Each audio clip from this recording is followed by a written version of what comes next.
हा आहे कलावंतीन दुर्ग, रायगड जिल्ह्यातील माथेरानजवळचं एक साहसी शिखर.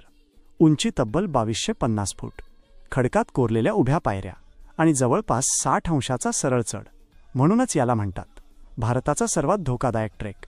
इतिहास सांगतो, वजा हा दुर्ग 15व्या शतकात राणी कलावंतींसाठी बांधला गेला.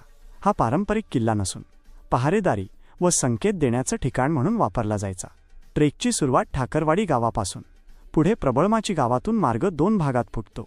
वजा एक प्रबळगड किल्ल्याकडे आणि दुसरी वाट या धाडसी दुर्गाकडे.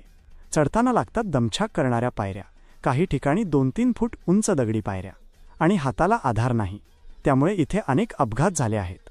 2016 व 2018 मध्ये काही ट्रेकर्सचा मृत्यूही झाला. म्हणूनच आता प्रशासनाने नोंदणी, ट्रेकिंग शुल्क, स्थानिक गाईड हे अनिवार्य केले आहे. तसेच संध्याकाळी 5 नंतर ट्रेक बंद होतो. धोक्याच्या पलीकडे आहे सौंदर्य.